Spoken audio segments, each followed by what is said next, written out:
Hello and welcome to the World Economic Forum here in Geneva. My name is Adrian Monk. I'll be moderating today's launch of Nature's $10 trillion business opportunity, our Future of Nature and Business report. I'm joined here in the studio by Akanksha Khatri, who's the report's lead author and head of the Nature Agenda work here at the Forum.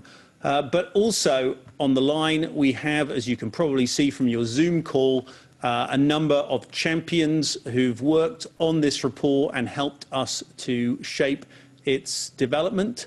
Perhaps the most striking example of public-private cooperation in this field is Costa Rica.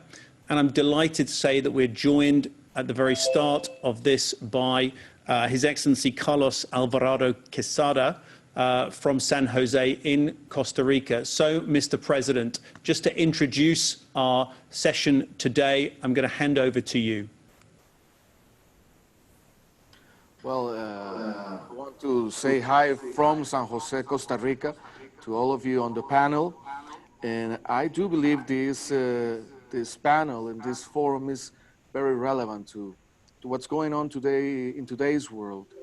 Nature and biodiversity have become scarce resources throughout the world and in the economies.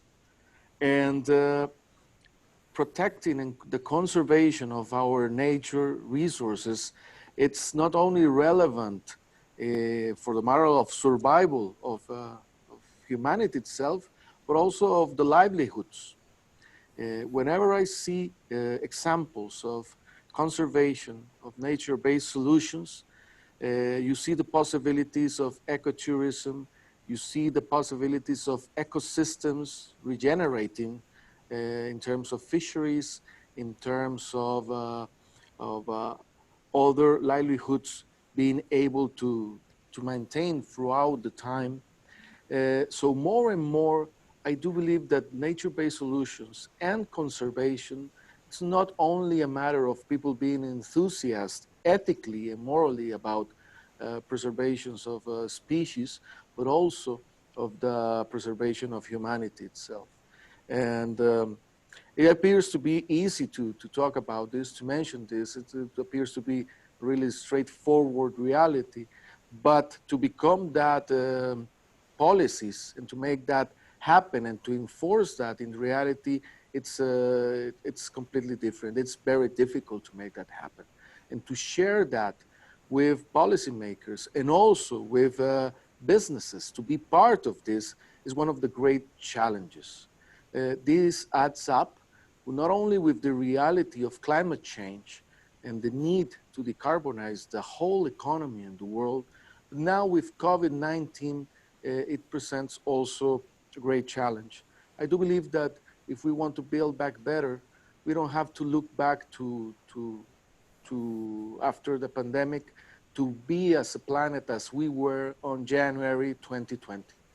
We need to look forward to a whole new reality coming out of the pandemic in terms of nature-based solutions, in terms of our relation with nature and biodiversity, and in how business works along with this. As I ending with what I start, nature, biodiversity, it's becoming more and more a scarce resource, and that's why it's becoming more and more valuable for us as humans. In a moral way, in a economic way, and in a way to preserve humanity throughout time. So this discussion in that sense is critical.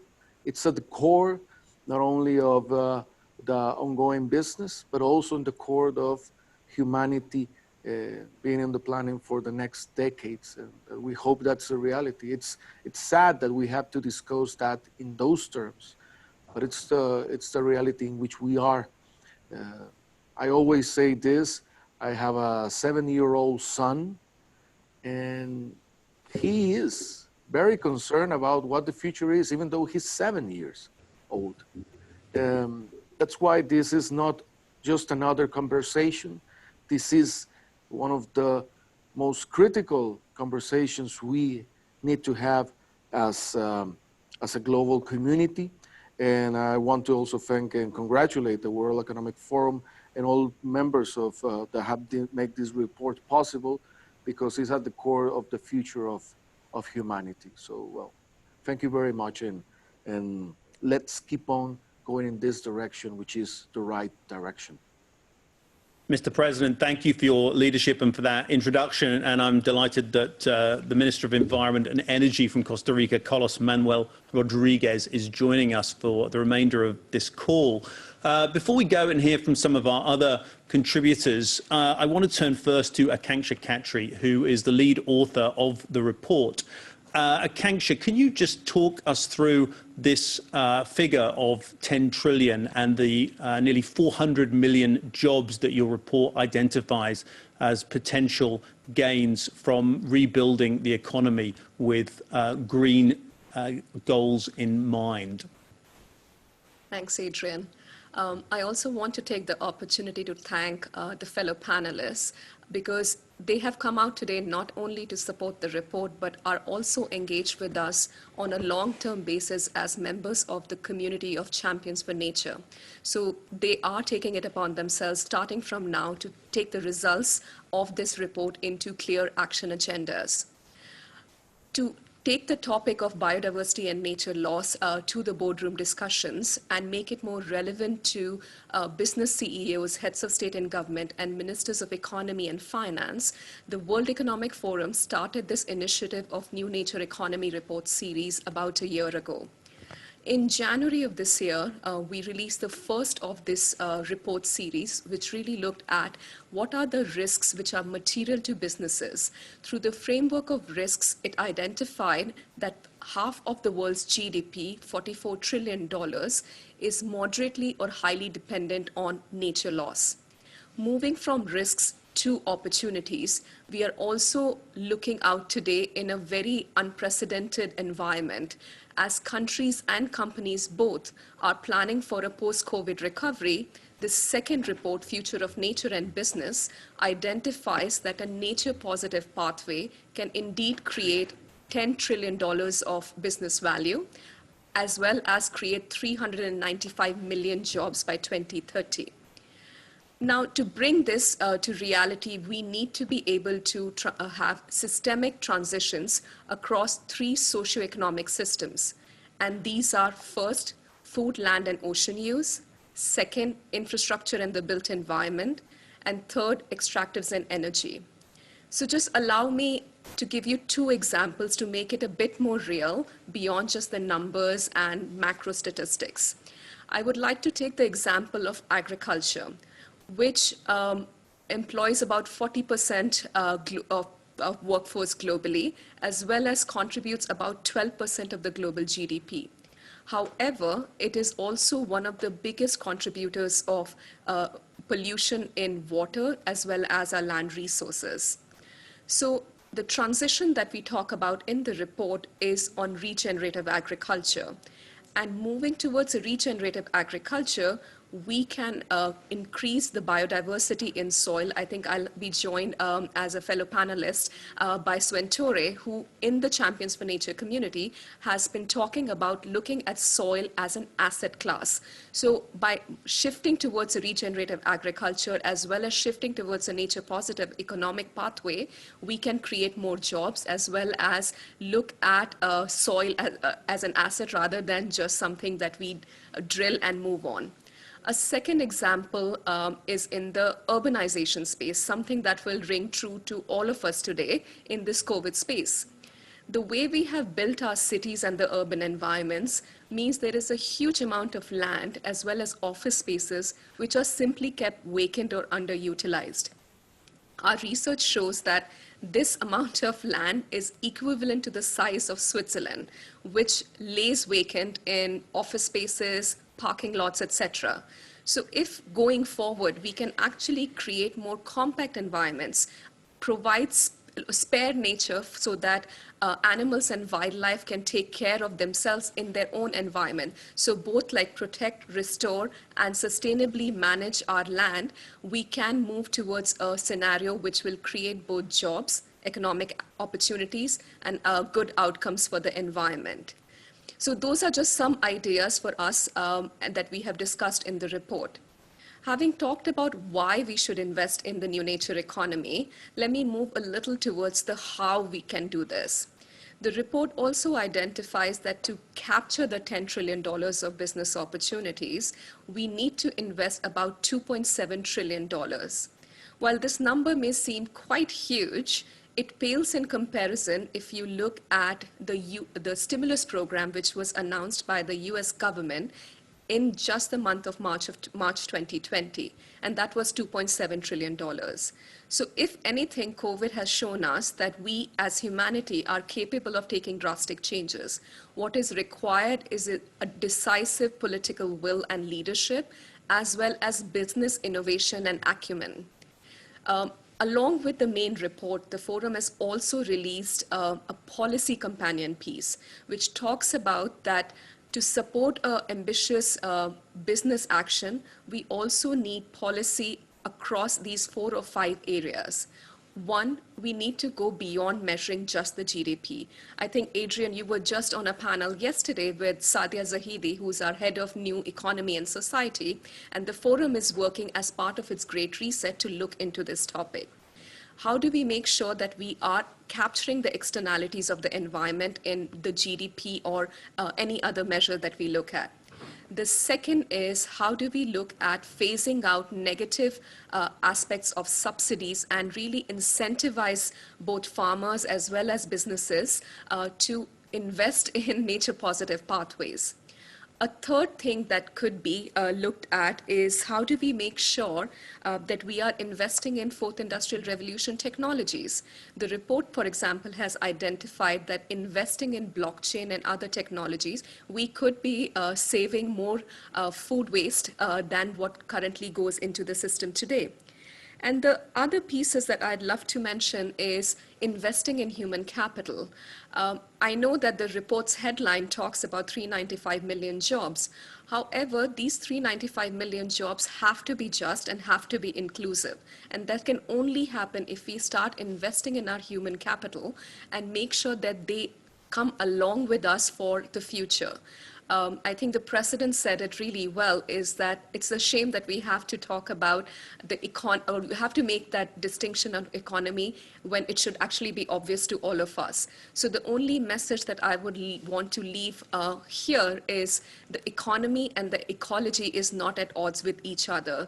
The economy is actually underpinned by the infrastructure that the planet and the nature provides. Thank you. Akanksha, thank you very much for that. I want to turn to the first of our panelists, Svein Tore Hulsetter. You mentioned Svein Tore in your contribution, Akanksha. He's President and Chief Executive Officer of Norway's Yara International, which is one of the world's biggest agriculture companies.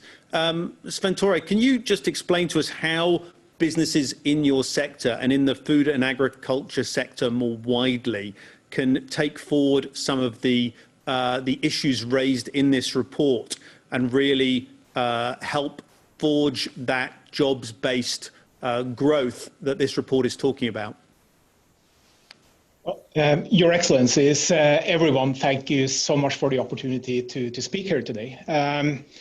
If there is one thing that we've learned from the COVID crisis, it is that society can when we must. And faced now with overwhelming urgency, we have in a short time frame made dramatic changes to how we live, how we work, how we travel, consume, and interact. And this is exactly the sense of urgency that we now need to build on.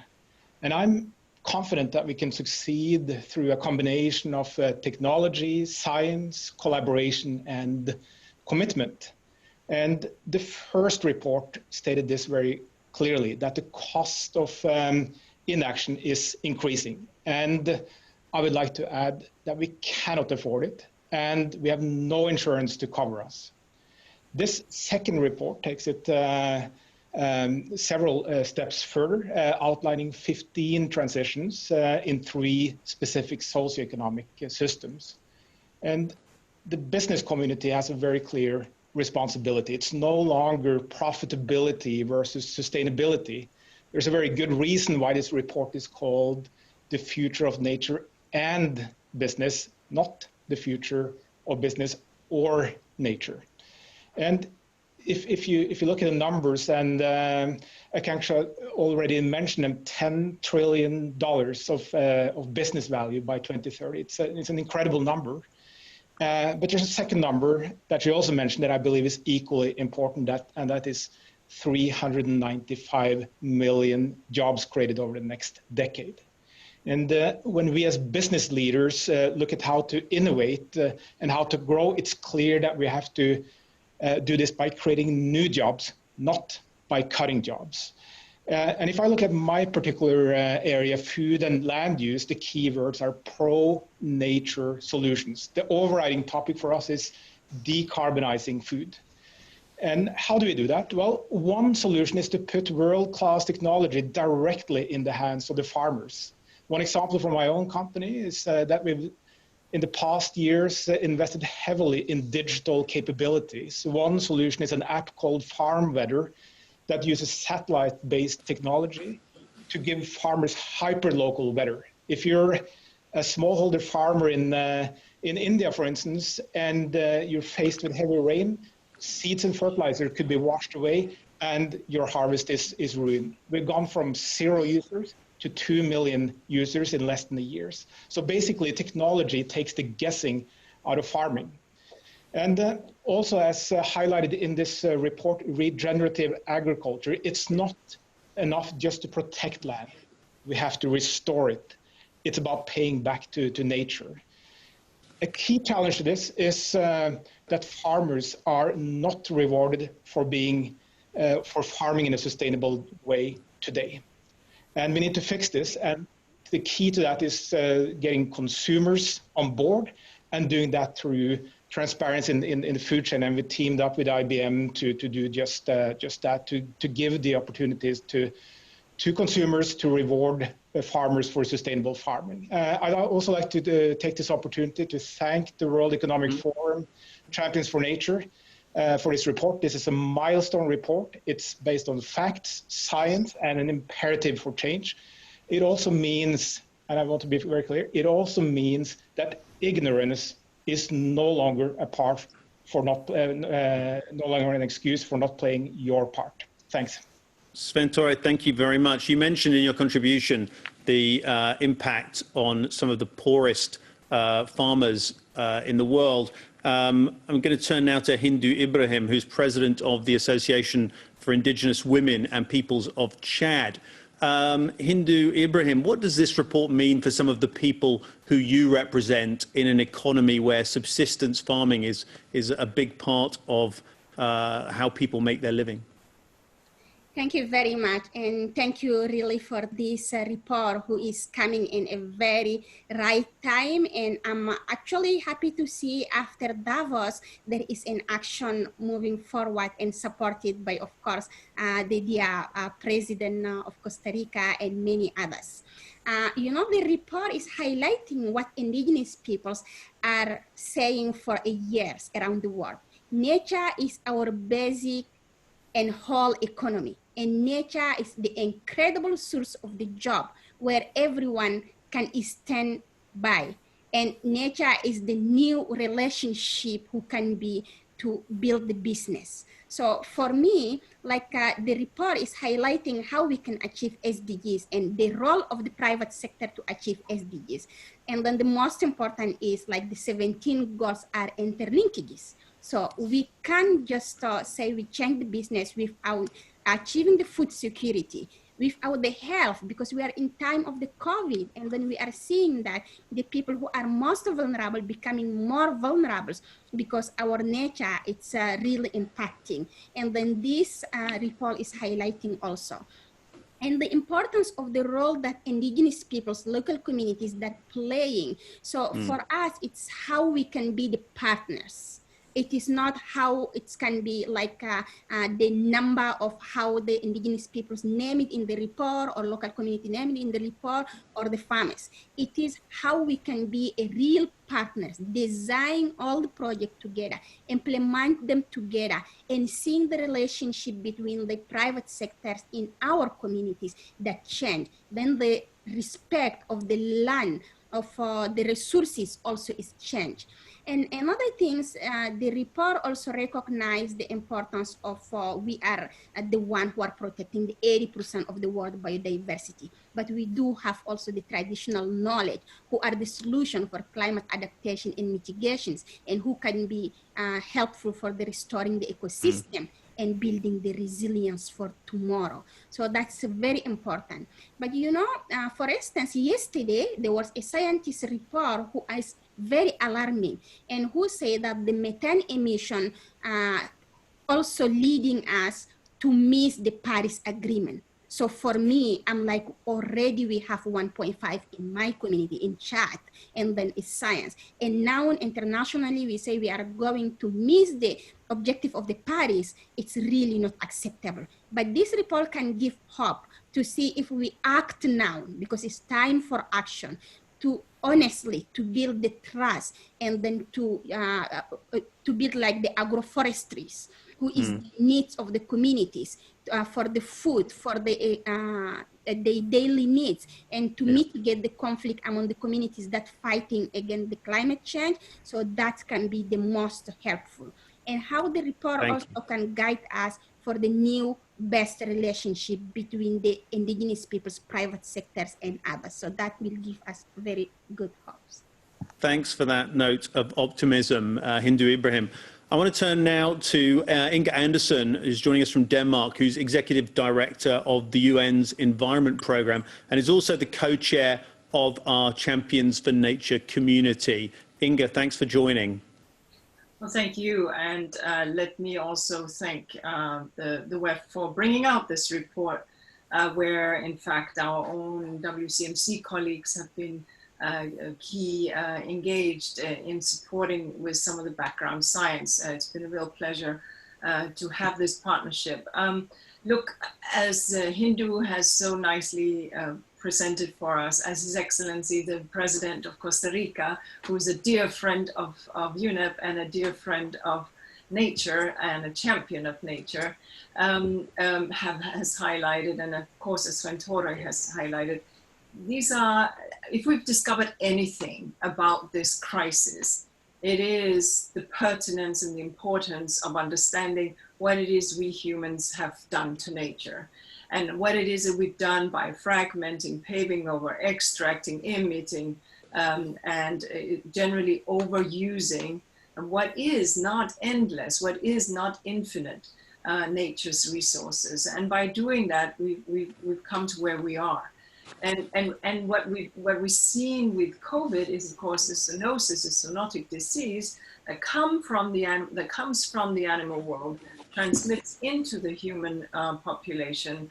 That frequency with which these diseases have emerged in humanity has ever intensified. SARS, MERS, Ebola, Rift Valley fever, HIV/AIDS, N1H1. Where do we stop?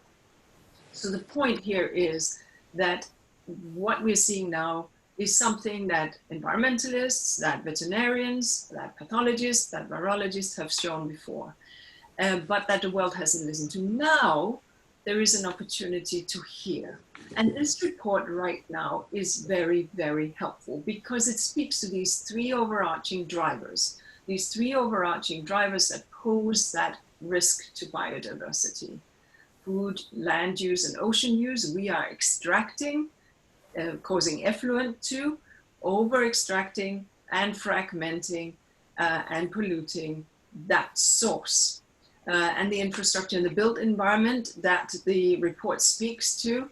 Again, we heard from the key author how we have this sprawl where we should densify, and why we have not optimized urban spaces even for livability. You live better and safer if you don't have this urban spaghetti junction and sprawl, when you have the closer, denser built environment with small shop store fronts rather than big box stores that you have to drive through, etc. And the final thing on the energy and extractives, critical. We understand that we need steel and iron and so on. We are living in the modern world, but when we use that and when we close down old mines, we need to ensure that we do that in responsible ways, both in their opening, in their operation, and in their use. And so the fact that the report now highlights this at the time of COVID with the business community is major. And so these opportunities that the reports highlight in terms of the transformation, in terms of the job creation, in terms of the business opportunities are very real. Because if we learned anything from this crisis, it is also this, that we may think that this pandemic is bad, but ladies and gentlemen, it is nothing compared to what climate change will deliver to us. The millions of pathogens that will be released from permafrost melt, the incredible downward spiral that we will see on economic performance, the millions of people displaced, the war and peace. I don't want to be a doom and gloom because we still have the chance, because we signed up to Paris, because we have the NDCs to be submitted now at COP26. But let's take this crisis and this report before us as an opportunity, however hard and what we have learned. We understand from the UNEP GAP report, if we are to reach 1.5 degrees, we need to cut our emissions by 7.3% year on year between now and 2030. That's about what we reduced during the height of the lockdown. So there you have it. The answer is not to lock the world up. The answer is to flip that green switch. The answer is to invest in renewables. And the answer is to transform business the manner in which this report with its 13 recommendations highlights. And I am very, very happy to see the WEF having taken these two reports, the first one that identified the pressure points, if you like, and this one that identifies the solutions. Together they present part of that, the reset that we are hoping that we can see and that the WEF is very much authoring. And together they represent that flipping of the green switch towards sustainability and towards the 2030 goals. So with that, let me thank you very much for hosting this and for inviting this very eminent panel that is an honor to be a part of. Thank you very much. Inga Anderson, thank you very much. We want to spend the second half of this briefing getting questions. And before we do, I just want to recognize on the call two very important contributors. David Perry, who's CEO of Indigo Agriculture, joining us from Memphis in the US, and Elizabeth Maruma-Marema, who's Executive Secretary of the UN Convention on Biological Diversity, who's joining us from Calgary. Going first to Catherine Cheney from DevEx. Can we get your question for panelists, Catherine? Yes, thank you so much. So my question builds on the policy report, but focuses specifically on low and middle income countries. So what I'd love to ask the panelists is, how do low and middle income countries put nature first, specifically as they navigate international development projects? And to build on that, what projects do they say yes and no to? And why does change need to happen not just among governments and businesses, but also, for example, among development banks? Thanks for that, Catherine. That was a comprehensive set of questions in one question. I'm going to turn first, if I can, to my colleague here in the studio, Kanksha. Can you just give the first stab at an answer to Catherine's question for us? Absolutely. Thank you for that question. And I think that's one we debated quite a bit when working on the policy companion piece, because the reality is not the same in every part of the world. However, if you look at the data today, there's more government money being invested and spent on actually in processes which harm nature than actually do good for nature. So if I look at just purely investing in renewable energies versus investing in oil and gas or traditional energy sources. Oil and gas today, as well as traditional energy sources, do benefit from subsidies as well as do benefit from just government support, which is not the case for renewables, who have to go into investing money from right from the scratch in terms of investing in project phase as well as running those things. So I think the first thing that the report talks about is reviewing the subsidies as well as the carbon tax plan, and that would actually create new sources of revenue. The second thing you mentioned is about the development banks. Indeed, it is not just only about public and private capital in the traditional sense of the word, but more importantly, development banks and how they can prioritize nature positive investment. If I'm not mistaken, just this morning I was watching the news and EBRD has committed to being a green bank by 2025. So I think we need more of such leadership. But then I'd be also happy to hear from Carlos Manuel, who of course is a minister of a country and has been able to make real change happen in his country and economy. Yeah, can we bring in Carlos Manuel from Costa Rica? Minister Rodriguez, if we can hear from you. Yeah, hello. Good morning. How are you? Very good, thanks. Don't know if you caught Catherine's question there on how low and middle income countries can make this transition. And obviously in Costa Rica, you've shown real leadership in doing that. If you could perhaps share some of the ways you've managed to achieve it. Yes, of course. Costa Rica is becoming a new OECD nation and is being recognized as a middle-income nation as well, and has been also recognized for, its good governance and not having an army, a strong democracy, with a strong healthcare system that is kind of, helping us during this pandemic. But everybody forgets that a couple of generations ago was the poorest nation of the Western Hemisphere. And that context is really important because we will never ever achieve our sustainability goals and targets if we don't heavily invest in two areas. And that has been our very own personal experience here in Costa Rica. One is in heavily investing in our richest resource, which is our human resource. Costa Rica invest a large chunk of our budget in healthcare, social, universal, solidarity healthcare system, and a very good educational system. As a matter of fact, when we abolished the army in 1948 and began heavily investing in education and healthcare, the leap forward in terms of human development was evident. The other element that I think is a must in terms of understanding the enabling conditions for the aspiration for sustainability is an element that sometimes we give for granted and other times we don't pay enough attention, which is good governance. Good governance is a basic element. In good governance, I'm not just talking, in terms of efficiencies.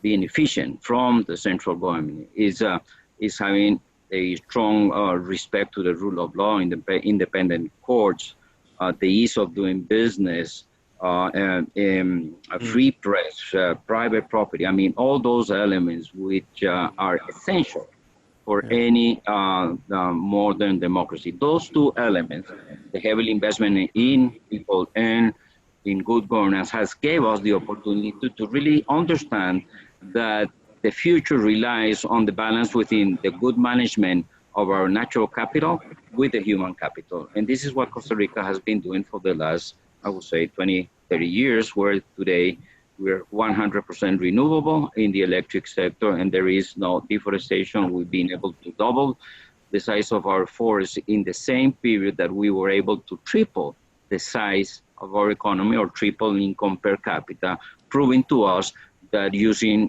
our natural capital, protecting nature, restoring nature is not a burden to growth and development, and on the contrary.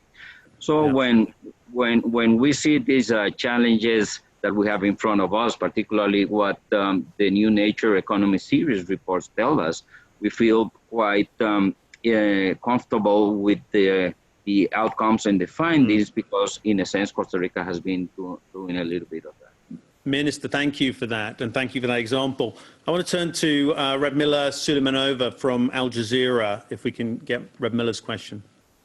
Hi there. Thank you so much for having me. So the Trump administration has argued that regulations designed to protect health and the environment stifle economic growth and job creation. What do you say to that, especially at a time when 30 million Americans are collecting unemployment benefits? Sorry, can you just repeat the question? Regulation is? Stifling economic growth and job creation. What do you say to that, especially at a time when 30 million Americans are collecting unemployment benefits? And I guess this could be replicated in other places around the world. We're in such a tough economic time. So if there are critics of, saying that, yeah, that's my question. How do we move people toward the green economy if they're kind of holding on to the only jobs that may be available in their communities and cities? Thanks for that. Akanksha, this is a question that comes up time and again. When we're talking about new jobs in this report and we're talking about opportunities, are these opportunities going to be opportunities at the expense of existing jobs? In other words, are they going to make people nervous about the transition? So yeah, that's a really good question, and exactly like Adrian said, one that comes up all the time. And I'm going to pick up something that Adrian said yesterday, is nobody actually likes to be a statistic. So yes, while it is all very good that this report is indeed talking about 395 million jobs which will be created by 2030, we have to remember the sensitivity of these 395 million being individual people. So with that, it's important that any transition that we do has to be done in a way that is people and planet compatible. So it cannot be one versus the other. And again, just picking up on the Costa Rican example, the reason they were able to push that forward is because they invested in the human capital. So I would argue that it's not just about good regulation versus bad regulation. It is really about how are we equipping the country and its workforce to be ready for the future? So that's really at the macro level. In terms of specific policies or numbers, one could argue that some of these jobs are not jobs for future. I think if anything that COVID has shown us is much of our systems, as well as the social welfare system where it exists, or other livelihoods where it exists, they just haven't been resilient. So while moving towards a nature positive economy, the jobs that we are creating, when people are rightly skilled for them, will be more resilient jobs for the future. Yeah, and if I can just quickly maybe bring in David Perry here from Memphis and ask David, are we right to be concerned about the flip side of this opportunity, which is to say we might be talking about 400 million new jobs, but are those jobs going to come at the expense of existing employment? Or is this an opportunity really to build new expertise and new areas of growth for people and employment? Well, thank you for the question, and thanks to the WEF for putting together this report. I think the answer is both, of course. As much as we would like for this to be an easy and smooth transition, inevitably, as we wind down certain industries or they contract, and we create or expand other industries, that transition is difficult. Like, change is just always hard. It doesn't, it's about people, and people changing jobs and learning new skills is difficult. But it's still necessary, and we have a much better outcome on the other side. To use a common example, there are going to be fewer coal miners in the future than there are today. Making that transition from coal mining to whatever the green job is will be difficult for that individual, but the result is a much more sustainable job.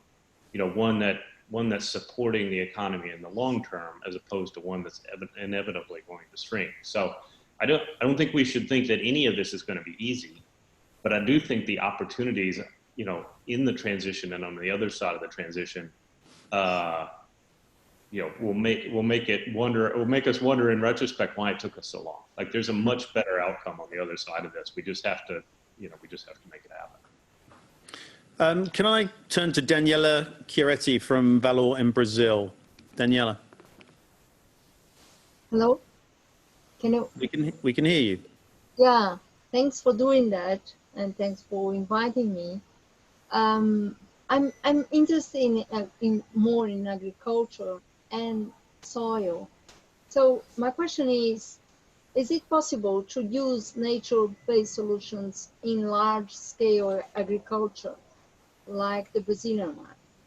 Or you don't see this option very clear? And my second point is, are there examples where degraded areas can be regenerated by nature-based solutions? Because we have a lot here. Okay, I'm going to turn that over quickly to Sven Torre, because I think that's your domain of expertise, particularly.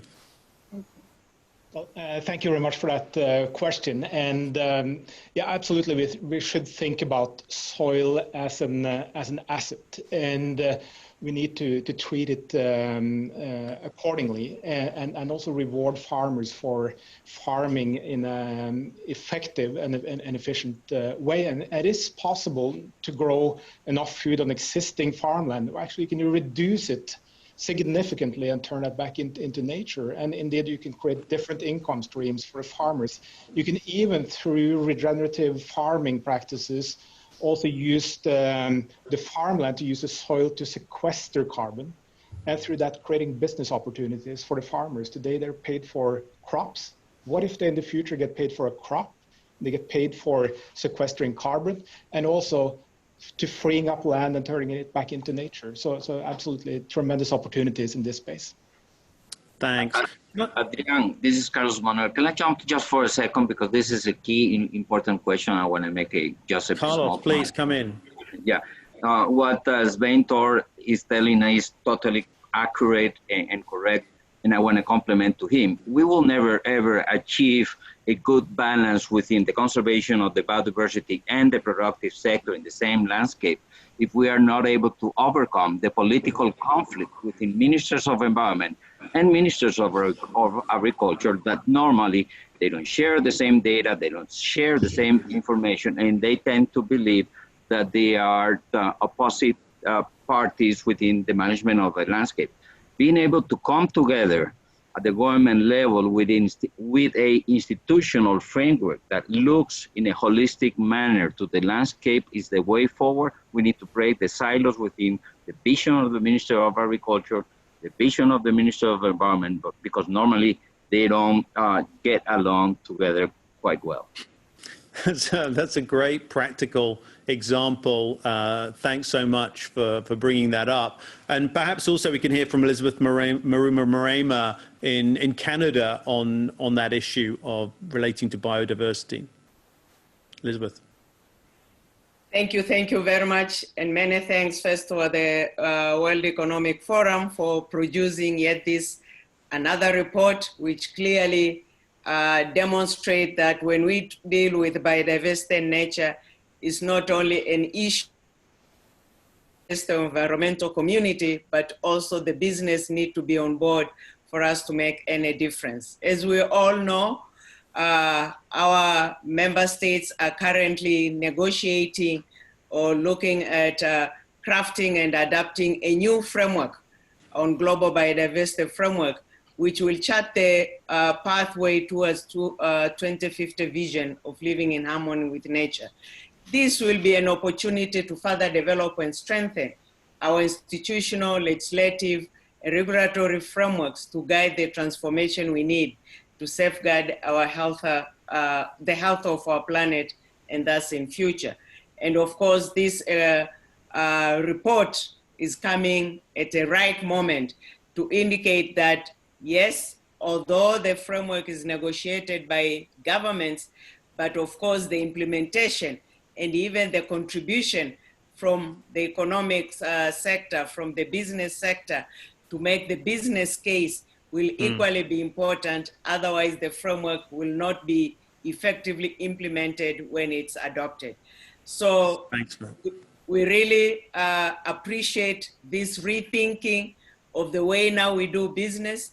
the proposals for innovative approaches to tackle nature crisis, getting the business on board, particularly when it comes, we're looking at food systems, infrastructure, energy, Inga mentioned, extractives, and the report has identified the business opportunities, $10 trillion are there, million jobs to be created. So I think these are all incentives to really encourage the business to invest in nature, not invest in nature in the new ways and not the nature, invest in nature of yesterday.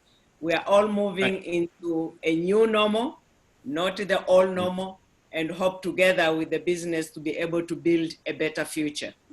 Thank you very much. We've got quite a few questions to move through, so I'm going to see if we can take a couple together. We've got Jennifer Schenker from The Innovator and Timothy Cunningham from CGTN in the UK. So perhaps we can get both their questions, Jennifer and then Tim.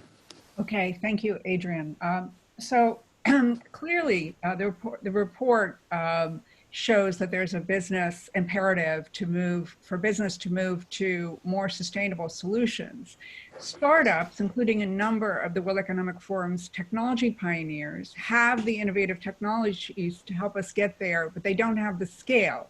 The large companies now have the incentive to move to more sustainable practices, but they don't necessarily have the technology or the skills. It would make sense for the two sides to work together, but they have a lot of difficulty to find the right way, the right structure to collaborate. How can the forum and governments help highlight best practices and bring those two sides together? Thanks for that question. And Tim Cunningham, if I can just turn to you in the UK. Yeah, just what I wanted to ask, thank you. What I wanted to ask was whether a nature-positive economic approach really works equally well, whatever the existing size and makeup of a country's economy. I'm assuming that the 2.7 trillion going in and the 10 trillion coming out is not going to be spread equally around the world. And I'd like to hear a little bit more detail, perhaps, on how that might work. Great, thanks for that. Akanksha, can I turn first to you and just answering that question on startups and how we can help them scale to solve some of these problems? No, absolutely. I think one of the big pieces which is perhaps underrepresented or underinvested is indeed, as you said, technology-related solutions. And they just haven't been able to reach the scale which is needed. The World Economic Forum, through its different communities, primarily, of course, the Champions for Nature community, of which you see quite a few members joining us today, will be looking at the topic of technology as it cuts across all the work that we do in nature. The second is it's not just only about technology, but business in general. What we need to be able to do is encourage policymakers and give them the confidence that they can raise the bar when it comes to nature-positive economies. So I think Elizabeth Marema earlier said that 190 plus parties are actually debating on and deliberating on what should be the post-2020 global biodiversity framework. And at the anchor of it, we have to create the structure that technology, businesses, and innovation come together in a way that they can scale for a nature-positive pathway. So there's no simple solution for any of it. The forum stands ready to support, but it also has to be embedded in frameworks which are intergovernmental and find a long-lasting space in the way we do decisions. The second question that you were raising is absolutely right in terms of how the job opportunities have been identified. Along with the report, we've also released a short methodology document that we'd be very happy to circulate with all of you. But the way we have looked at it was a hierarchy of looking at the business opportunities. Then those business opportunities were looked at in different regions and different countries. And it's in those countries that we started to look at what does it mean for every dollar spent in a particular industry, how many jobs would that investment create? So absolutely that it's not going to be equal, but the fact is that the global GDP spread is also not equal, and neither is the population spread. So it is more in parity with the real facts rather than a standard of like cut it across with all 190 plus countries. Thanks, Akanksha. I want to just bring in two more questions, one from Tetsuji Aida from Kyodo News in Japan, and another from NHK's correspondent Junichiro Nishiwaki. First to Tetsuji Aida. Okay, thank you so much for your time. I know that we are discussing quite a long time about investment for nature or huge profit from ecosystem services or natural capital, quite a long time. But unfortunately, I cannot find a systemic change or transformative change of policies in many countries. I know that Costa Rica is a great exemption. So my question is, how can we make transformative change or systemic change of policies or political decision-making system to put nature in center? In short, my question is, who can be a game changer of policies? Thanks for that question, Tetsuji. Junichiro Nishiwaki, can I just turn to you as well? Yes, thank you very much. Well, my question is that in order to accomplish the nature first, I think the global collaboration and shared values are really important, but the current situation with the pandemic and the geopolitical consequences, that it seems that that the situation is really hinders such collaboration. How can we overcome this problem? Okay, thanks for that. Inger Anderson, perhaps I can turn to you first with that question, really on how we encourage other government leaders and policymakers beyond those who are doing the right thing, like our friends in Costa Rica that we've seen. What are the mechanisms that we can use perhaps to get people on the right track? I think, first of all, we have to understand that there are some prevailing incentives that is pulling in one way. And so it's up to, exactly as Minister Rodriguez said, it's up to the broader setting of society to pull in the other direction. And that includes a free media, that includes a well-educated electorate who votes and take that votes into the voting booth.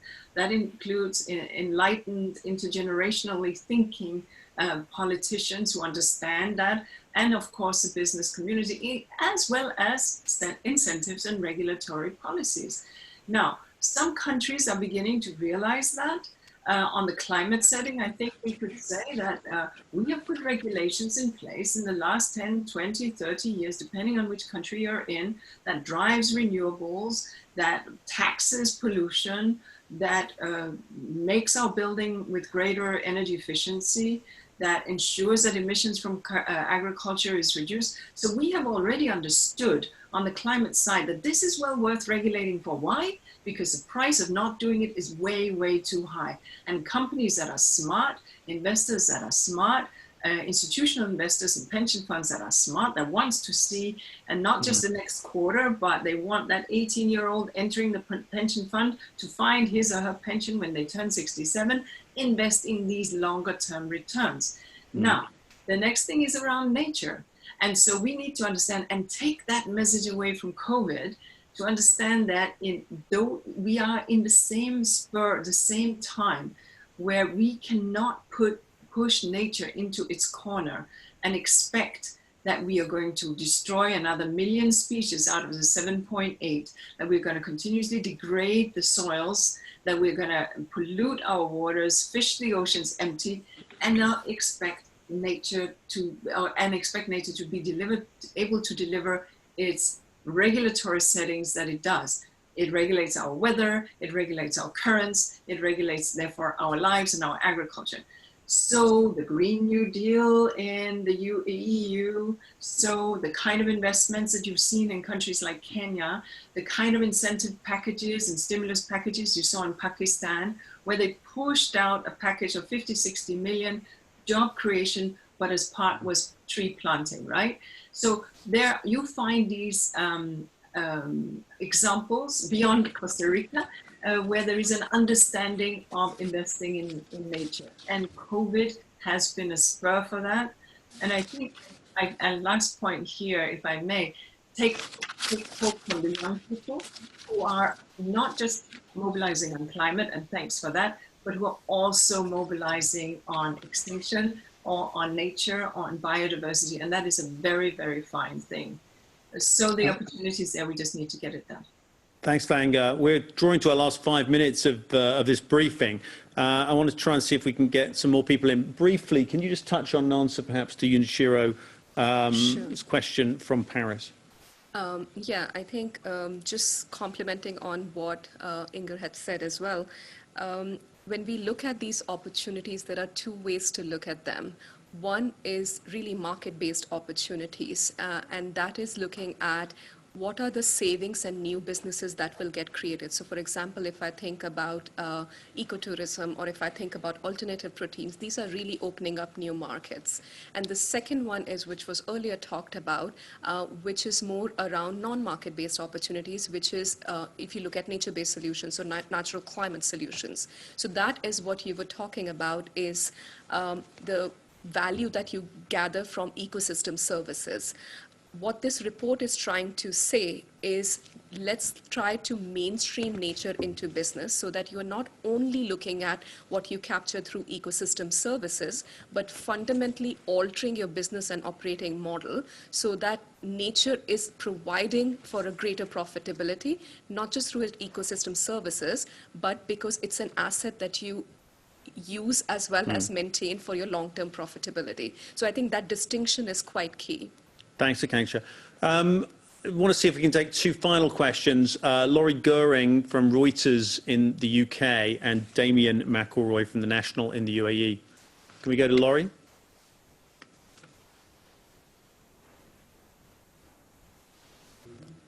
Hopefully we can get Laurie up. No, we're struggling to make that connection to Reuters. Can we take, Damien, your question? Yes, thank you.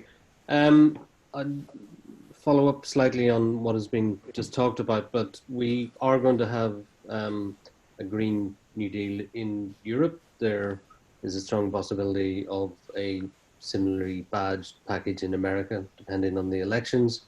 For regions, other regions that don't have that similar programmatic response, how do you think this can fit into what they do? And for regions like the Middle East, can you take this forward from your plan to develop a similar level of impact? Thanks, Damien. And I can just see that we've got Laurie up on the line, if we can just get her question as well. Hi. Yes, I was wondering about basically where the money comes from for this. 395 million jobs is a lot, especially at a time when we see economies around the world being really severely hit by this crisis and cutting jobs. How is it that we add those? Who pays for those jobs? How do they pay for themselves in this environment? Great question. Akanksha, it's easy to put together reports and put big ticket numbers on job creation. In the end, who is going to pay for these jobs, and is this investment going to have a payback in a positive terms? So a really good question over there. So there are two ways to look at it. One, absolutely, somebody's got to pay for it, and somebody has to finance the transition that needs to happen. All the stimulus packages that have been announced post-COVID, if you just take the cumulative number, it is quite humbling as to how humanity is able to pull together resources at such a short notice. So the question that all of us need to ask through our respective networks as well as power of influence is, how do we get that stimulus program and that stimulus package to be nature positive? So it's not about an incremental choice of money, but it's really what we are spending. Are we spending it in a way that does less harm and more good? The second is indeed that in the next coming years, public capital is going to be limited. When we look at the private capital, what is the risk appetite for the private capital to also go into investment vehicles, businesses which are actually both low carbon neutral and nature positive.